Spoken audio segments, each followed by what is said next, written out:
Hi, everybody. My name is Jaden. I'm Eli. I'm Jason. I'm Caden.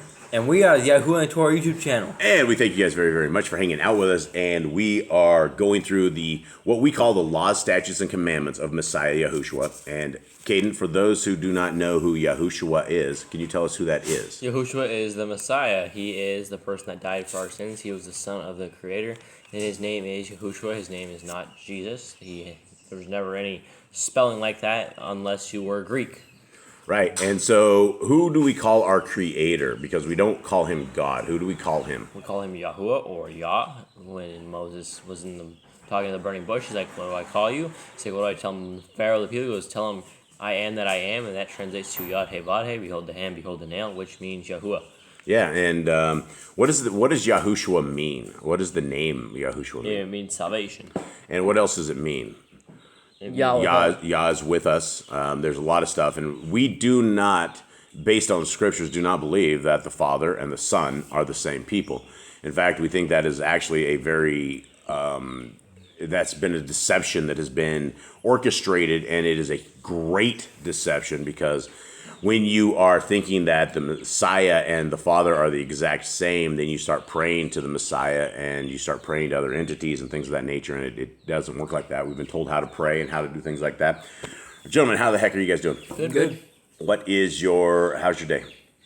So far, so good. So far, so good. It's early morning here for us. Okay, it is a second day on the Creator's calendar of this week. It is the 18th day of his month. It is the 12th day on the Gregorian Babylonian calendar, and it is the 9th month out there. And I want to go over again some Bible stats from yesterday. You guys remember from yesterday what they were? It was like 162:16.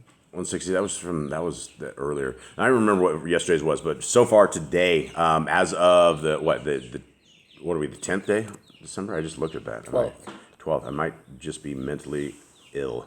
Okay, 12th. Yeah, so it's the 12th day. So 12 days into December, and so Yah has distributed 176 of one of his scriptures and 16 of the other one, and so we are at 7, 8, 9, 192. Between those, so that's the 192 scriptures that Yah has provided out there, and I think that's a good score. I think that's a huge success. How you guys doing? Anything else? You guys have anything groovy? Anything entertaining? not really, not much. Just a normal day here. Yeah, just a normal day here. Nothing bad, which is good. Okay, so we are in Luke 18, and I would have to say after Eli and Jaden went starting looking for commandments, I would have to say as a family we probably failed this complete mission because the whole goal of this segment of the law, statutes, and commands of Messiah Yahushua are to document anything, because we went through the Torah. We've been through the Torah through Genesis, Exodus, Leviticus, Numbers, Deuteronomy, and we carefully and meticulously documented the 174 commandments, give or take, that we can definitely do right now. And so what we're trying to do is we're trying to document any other extra commands or any extra details, finite details. And we kind of just start reading this and we forget about it. Yesterday, Jade found a bunch of commands. And then last night, Eli found a bunch of commands and Jade found a bunch of commands. So we're documenting them, and we will get them listed up on Yahuwah and the Torah site. And we will make sure that we have them, because they are not additions, but they are things that will complete our Torah walk much better, because it gives us some finite details that we didn't have before. Okay, Luke 18, let's begin. And he spoke a parable to them. They should always pray and not lose heart. Okay, now before we go into this, I want to talk about this particular part right here, the very first line. He says this whole parable that we're about to read starts off about them praying and not losing heart. You guys understand this? Mm-hmm. Okay, so here it goes. Saying, verse 2. In a certain city there was a certain judge, not revering Elohim nor regarding man. And a widow was in that city, and she came to him saying, do right to me on my adversary. And he would not for a while. But afterward he said within himself, even if I do not revere Elohim nor regard man, yet because this widow troubles me, I shall do right to her, lest by her continual coming she wears me out. And the add-on said, hear what the unrighteous judge said. And shall Elohim not do right by all means to his own chosen ones who are crying out day and night to him and being patient over them? Okay, let's talk about this real quick. So this is something that when I read this one yesterday, to begin with, hold on here. We got some kitchen stuff going on here. Sorry, guys. That's Nicole banging away in the kitchen. So sorry about that. So when we were reading this, when I was reading this yesterday, it became very, very clear that we are need to pray and we need to seek our Creator in prayer over and over and over, but not as the pagans do. Like if you're sitting there saying something to the effect, please make me rich, please make me rich, please make me rich, please make me rich, over and over and over and over and over, that's probably what the pagans do. Or please heal this, please heal this, please heal. This parable basically tells us that we need to pray and we need to seek our Creator and we need to bug him. We need to put him to the test that he will take care of us. And this is very amazing because we have an unrighteous judge and he doesn't want to hear this woman because she's going to nag him until he has to do something. And he said it's going to wear him down.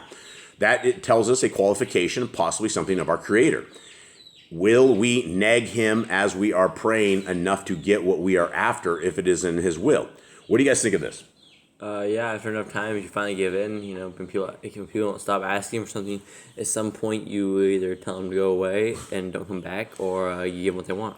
Yeah, and I mean, it's the squeaky wheel gets the oil. A lot of that has to do with like Eli. Yeah, definitely Eli. He can break you down. If he wants to get something, he will sit there and like just He'll ask you and ask whisper, you and ask you. Whisper it until you're like, just leave me alone, little kid. What's wrong with you? Okay, so yeah, so this is the point is that we need to pray and we need to pray a lot and we need to ask our Creator for what it is that is on our mind. And this is the bottom line of that parable.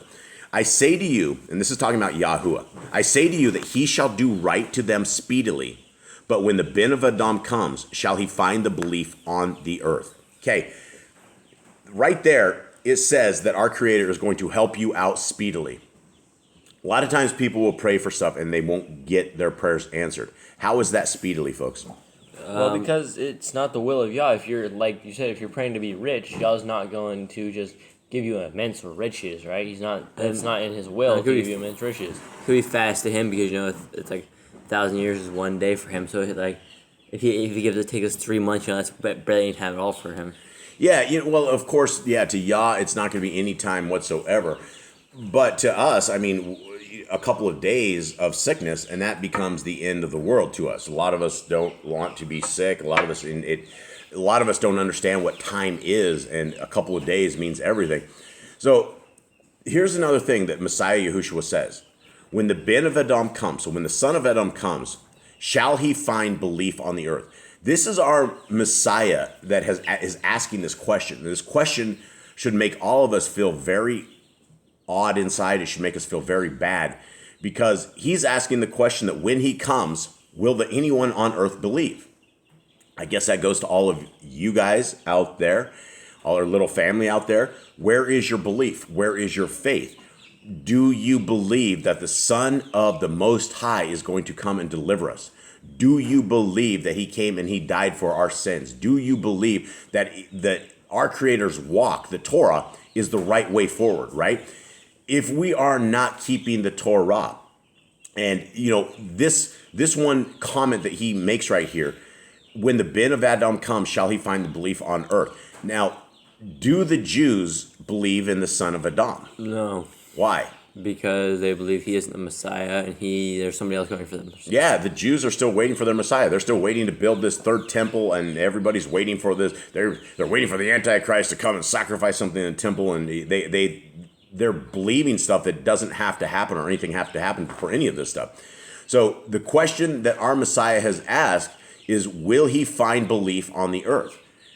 What is the answer to that? Can we answer him? Any one of you guys? Yeah, I think he'll find some people. Not a lot. He's going to find some. But if people are in Christianity and they're, say, for instance, they're eating pork or they're eating, any unclean food, do you have the belief in Messiah Yahushua? I would say no. You don't have the real. You don't have it. You don't. Yeah, I mean, I would have to say you're missing like 50% of like your faith. You're missing 50%.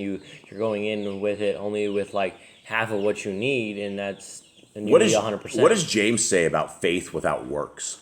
He says, "Show me your faith without works. I'll show you my faith by my works." Yeah, faith without works is dead, and that is what the whole point of this is. And others will say, "Well, Jason, you're not gonna, your works aren't going to save you." That's true, but did the works save Abraham? Yeah, Did the works save Jacob? What did it say? All of these guys. It was a showing of their faith, right? Their works showed their faith. I can tell you I believe, but it doesn't show you that I believe. How do we show somebody we believe? By doing what the Bible tells us to do. Obedience, right? We wear our zizis. We go out. We should wear our zizis, and that Among makes other people things. question what are these zizis? What are these things dangling from your waist? Yeah, absolutely. Okay, so here we go. And he also spoke this parable to some who relied on themselves that they were righteous and looking down on others. 2 men went up to the Mikdash to pray, the one a Pharisee and the other a tax collector. The Pharisee stood and began to pray with himself this way: Elohim, I thank you that I am not like the rest of men, swindlers, unrighteous, adulterers, or even as this tax collector. I fast twice a week. I give tithes of all that I possess. But the tax collector, standing at a distance, would not even raise his eyes to the Shamaim, but was beating his breast, saying, Elohim, show favor unto me, a sinner. I say unto you, this man went down to his house declared right, rather than the other. For everyone who is exalting himself shall be humbled, and he who is humbling himself shall be exalted. Okay, that's huge. These are huge words right here, right? These are, it's the kingdom of heaven is made up of like people like children, right? It is made up of humble people. It is made up of people who are kind, who are gentle.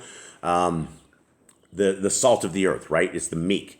And so, what do you guys make of this parable? What do you guys make of that? So essentially, you have the Pharisee It wasn't even a prayer. It was more like a boast to Yah. Like, look how great I am. Look how great I am, Yah.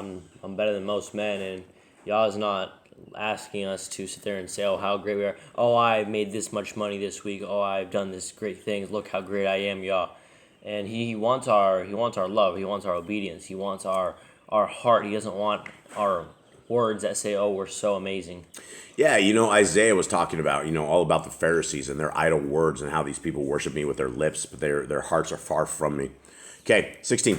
But Yahushua called them to him and said, let the little children come to me, and do not forbid them, for of such is the reign of Elohim. Truly I say to you, whoever does not receive the reign of Elohim as a little child shall certainly not enter into it. Okay, what is he saying, Eli? Does it mean that we need to throw in a temper tantrum or something? Or what does it mean about being as a little child? We have faith in a little child, because if you tell a little child anything, he will believe it. Yeah, exactly, right. And If you tell them they can fly, they'll be like, I can fly. Right, and they will jump off the couch. You guys remember when you guys used to think you could fly? Yeah, I was very young. Yes, remember when we used to jump off the couch and think you guys could fly? That was Yep. cool, huh? Did you guys ever fly? Nope. We got pictures of it. It looks like you guys are flying. You guys remember the pictures? Yeah. Yeah, that was good times. You guys are really small. Okay, 18. And a certain ruler asked him, saying, Good teacher, what shall I do to inherit everlasting Kai? So Yahushua said to him, Why do you call me good? No one is good except one, Elohim. Back to the Christian conundrum, right? The Christian conundrum is that our Creator and His Son are the exact same people. So this verse alone would either convict or not convict our Messiah, right? He says he is not Elohim right here. Somebody called him good. He says, why do you call me good? And if he was supposed to be Yahuwah, he would say, no one is good except me. Yeah, and that's exactly what he's saying. And he's saying, I am not good, that no one is good except Elohim. Does that mean Messiah Yahushua was bad? No, that just means that true goodness only comes from Yah, right? Only good, because humans are not perfect. There's no perfection in humans, no matter what, whether sin or blemish or blood or anything. There's no perfection in humans, and only Yahuwah is perfect. Yeah, absolutely. And so this is what he's doing, is he's showing that everybody needs to put their reverence and their respect towards the Father, right? Yah. Okay. 20. You know the commands. Do not commit adultery. Do not murder. Do not steal. Do not bear false witness. Respect your father and your mother. And he said, all these have I watched over from my youth. Okay, now in 20, we have people before that say the book of Luke is not doctrine. They were like, well, here is the Son of the Most High, and he gives you 1, 2, 3, 4, 5, 6. 6 commandments. Where's the rest of them? Where's the keeping the Sabbath? Where's the rest of this? And people will literally take this book and throw it in the trash because the Messiah Yahushua didn't repeat every commandment there was. He gave you the most basic, most obvious ones. That's what he did. He would have been sitting there going. He would have been out for hours. All right, don't eat pig, don't eat shrimp, don't eat this. All right, don't look at your sister naked. Are you making sure you see something? When you see it, are you going to the priest about it? How's this going? When you murder someone, are you doing this? Are you keeping all this? I mean, he would have been there for hours. He was giving them a baseline commands, right? The basic commands. Everyone knows not to steal, not to murder, right? That's the basic commands everyone knows. That's what they're supposed to know. Yep. And he said, this guy he was saying this to, all these I have watched over from my youth. And hearing this, Yahushua said to him, yet one you lack. Sell all that you have and distribute to the poor, and you shall have treasure in the Shamayim. And come, follow me. But when he heard this, he became intensely sad, for he was extremely rich. Okay, these are hard words, right? The one thing that I have noticed, most people with a lot of money is number one is they get very paranoid because everybody and their dog tries to shake them down. Like if you have any kind of cash whatsoever, you end up with friends that you wouldn't know you had as friends, and everybody's there for a reason. And that makes the people with money very, very paranoid. And so people with a lot of money usually end up getting very eccentric. And that's what I've noticed about that. Not all, but most. And so it is hard. And the more, and I remember watching this back in the days, I was watching this TV show, it was in Babylon. It was called Shark Tank, and it was a whole bunch of Satanists that had sold their souls and they had all this money, and so people would come in and flip these ideas to them. And one of these billionaire guys that was sitting there, they were bidding on this thing, and he's like talking about, he's like, money has no emotion. He's like, all I want to do with money is just make more money. He's like, money doesn't care whose hands it's in, but it should be in my hands. And then when you see this attitude and these people who have, they fly around in private jets and they have just infinite cash and their goal is to have more money. And it's like it's just like they're very cold and very callous. And so when Messiah Yahushua said this, this guy got really sad because when you have that kind of money, the last thing you want to do is get rid of it, right? Because that's, you don't become rich by giving your money away. Okay, 24. And when Yahushua saw that he became intensely sad, he said, how hard is it for those who have riches to enter into the reign of Elohim? For it is easier for a camel to enter through a needle's eye than for a rich man to enter into the reign of Elohim. And for those who have never heard any of our readings and things like this, there is a little tiny hole in Jerusalem, inside the wall of Jerusalem. It's called the needle's eye. And it is about this, it's a itty bitty tiny doorway, and a man could make it through this. But if you attempted to try a camel or your goods or anything else, you're not going to make it through the eye of this thing. And so it is easier for a camel to make it through this itty bitty tiny thing that literally a camel would not make it through.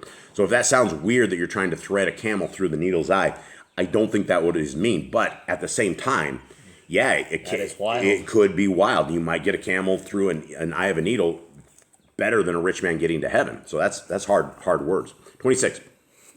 And those who heard it said, and who is able to be saved? And he said, what is impossible with men is possible with Elohim. And Kepha said, see, we have left all and followed you. And he said to them, truly I say to you, there is no one who has left house or parents or brothers or wife or children for the sake of the reign of Elohim, who shall not receive many times more in this present time and in the age to come, everlasting Kai. Okay, so these are huge promises right here, right? This is something that people don't understand. When we give everything that we have to the poor, when we take care of the others, when we do all of this, we're not seeking treasures on this earth. We are fixing those who are broken because that is what the commandments are. We are to help the widows. We're to help the orphans. We are to help those in need. We are to give our hearts. We are to love people. And by that love, people will want that same kind of love we had. Are we just born with this kind of love that we just love people? No. We are told to love our neighbor. We're told to forgive our neighbor. We're told to love our brother. We're told everything. It's all about compassion. It's all about love. And so when we are willing to leave our family, our house, whatever it is, or our family forsakes us, or nobody wants to talk to us because we are keeping the laws of God, or Yah, right, as they say, that's what it is about. And so when you are denied earthly friendships, love, families, things of that nature, that's a good sign. It means you're going to get paid in the world to come. And even getting payment in the world to come, that's not what this is about. It is about our love and compassion that we have for the creatures of Yah that he made. Every single person, our brothers, our sisters, our enemies, the people that doesn't matter who it is, they are still loved and they were still intricately designed by our Creator, and their hairs are numbered. He knows them. And even though they reject him, he still knows them and he still loves them. Any parent is still going to love their kids, even if the kids are wild. Okay. And taking the 12 aside, he said to them, "See, we are going up to Jerusalem, and all that have been written by the Nebian about the Ben of Adam shall be accomplished. For he shall be delivered up to the Gentiles, and shall be mocked and insulted and spat upon. And having flogged him, they shall kill him, and on the third day he shall rise again." But they understood none of this, and this word was hidden from them, and they did not know what was being said. So he was either speaking in words they couldn't get, or their minds were closed, or they could not figure this out. I mean, and this is a hard future to have, that you know you're going to be flogged, killed, spit, mocked, insulted. Anybody want to sign up for that? I mean, he knew isn't like what exact day or what exact time, how he's gonna die, and how brutal his death's gonna be. It's a hard thing as a human to keep your composure and just go through that without just running away. Like, you just run for your life, like go to the next country's over instead of dealing with this. Yeah, and every single day, the time that passes and your time gets shorter and shorter, it's going to... Anybody that lived to know their date of death is going to be bad. It's like a person who's being executed, right? You know you're going to die at 12:01 on, whatever time, and it goes down. There's nothing that you can do. This is really hard to deal with. Okay. And it came to be that as he was coming near Jericho, that a certain blind man was sitting by the way begging. And hearing a crowd passing by, he asked what it meant. And they reported to him that Yahushua of Nazareth was passing by. And he cried out, saying, "Yahushua, Ben of David, have compassion on me." And those going before were rebuking him that he should be silent. But he was crying out much more, "Ben of David, have compassion on me." And so this is the squeaky wheel, guys. This is the same kind of stuff that we have to be a squeaky wheel to get what we are after when we are praying. And it has to be in the will of Yah. And Yahushua stopped and commanded him to be brought to him. And when he had come near, he asked him, saying, "What do you want me to do for you?" And he said, "Adonai, receive my sight." And Yahushua said to him, "Receive your sight. Your belief has saved you." And immediately he received his sight and was following him, praising Elohim. And all the people seeing it gave praise to Elohim. Okay, so that is that. I guess this is the end of this reading, and we are now doing, for anybody that wants to do any kind of proof reading at all on this, what you guys see down here in this bottom it's not a new translation, but it is the very first translation that we have, that we can use the name of our Messiah, and we can also, it has the correct name of our Messiah, and also has the correct name of our Creator, as well as other stuff. And so we are going through currently, and let me do a little this before we get you guys out of here. So we are going through all of this, and if you guys go to yahuandthetorah.net, and you click on online scriptures, this is what we have so far of the scriptures that we have gotten. I guess it's not even translated, but it is kind of a translation. It's not going from a version we don't know, but it is going from something that's hard to understand. And so we're putting this together, and so we are trying to get people who want to do proofreading on this stuff and basically go through Genesis all the way through here. And we have a set of little things on how to actually do the proofreading right. And If you guys are interested in this is a wonderful project. This is an amazing project. This is something that you guys will, we're basically putting the word of Yah online with the proper names, and it will be free. Everything out here is free. Everything we're doing is completely free, and if you guys want to be part of this, send us an email, jboss008@gmail.com.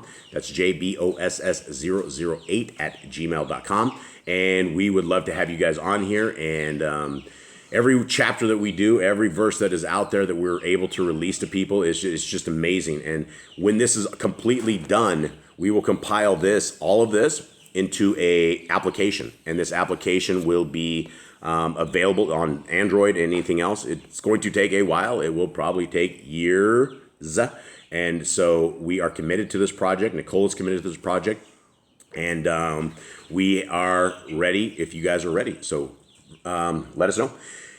That's it, guys. Hope you guys have a wonderful day, everybody out there. We are done, and That's it. that's it. Okay. All right, shalom. All right, shalom.